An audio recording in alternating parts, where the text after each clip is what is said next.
Good day, YouTube. Today I want to talk about your career data brief, which is a record, your personal record.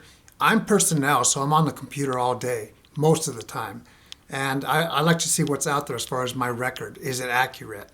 If you are, let's say, a maintainer, firefighter, security forces, something where you don't have a computer in front of you all the time, I would challenge you, whether you're active duty, guard or reserve, Air Force, to go into the portal and see what your record shows. It's going to be a few pages long, maybe 2 or 3, depending on how long you've been in the service.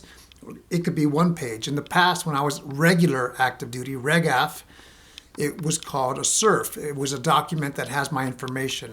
What type of information am I talking about? It's going to have, I have a sample here. This is just a dummy one with a fake name, fake social. It'll have your name and rank. It'll say where you're stationed, your AFSC, which is your job, Air Force Specialty Code, your duty title, current duty title. It'll have any restrictions, whether you have a UIF, which is not a good thing, unfavorable information file, UIF.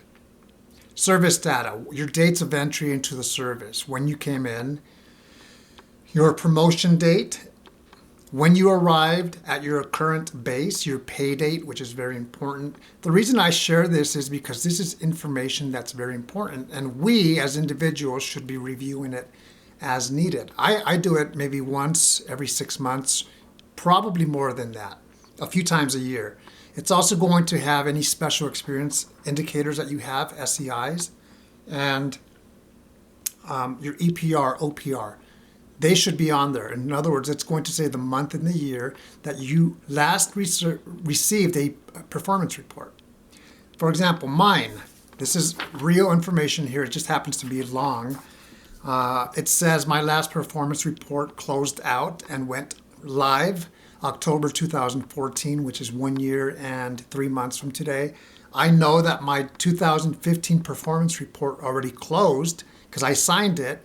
However, it's not showing up here. So now what I've done is I've contacted the commander support staff and asked them, hey, my OPR performance report closed out. I signed it a month ago in December. Why isn't it showing on here? I haven't heard back from them, but I'll follow up with them. It's also going to have your duty history. So why do I share with you? So for example, this person here, this made up person, has been at Robins Air Force Base Maxwell, Osan in Korea, Los Angeles, back to Osan in Korea, Robins, and San Antonio. It's going to have the bases that you've been to and the duty title. Always review it and make sure it's correct. It's going to have your education as well. When I was a young airman and I was working towards my associate's degree through the Community College of the Air Force, I said, I need X number of classes to get my Community College of the Air Force associate's degree in fire science. I was working towards that, and I could not wait for it to become permanent record. Here, I received my associate's degree, and then it was just a matter of time before the record showed up on my SURF, or career data brief. You can access your career data brief through the Air Force portal under personnel, virtual MPF, personal information, then career data brief. Like I said, mine is a few pages long. The reason you want to ensure that your education, all of your information is correct, is because anytime you apply for a job, anytime you apply for a TDY, maybe this is a document that's going to be reviewed. And how do you stand up against other competition, other individuals? Another thing that's on there in the education side is your professional military education, PME, whether it's Airman Leadership School, NCO Academy, Senior NCO Academy, Squadron Officer School, and so forth.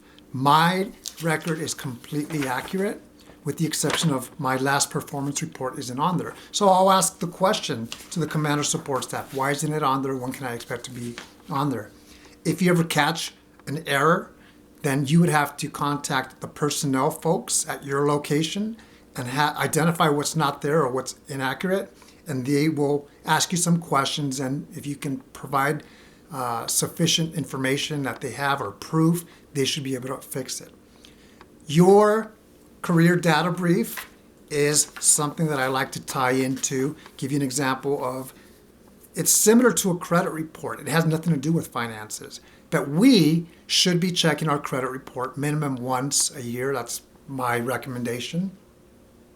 Just like we should be checking our career data brief minimum once every 6 months. I like to because I'm always on the computer, so I'll take a moment just to ensure that everything is accurate. When I started my new job last year, I wanted to see when that base would show up, when that duty title would show up, and it was just a matter of 2 weeks or so.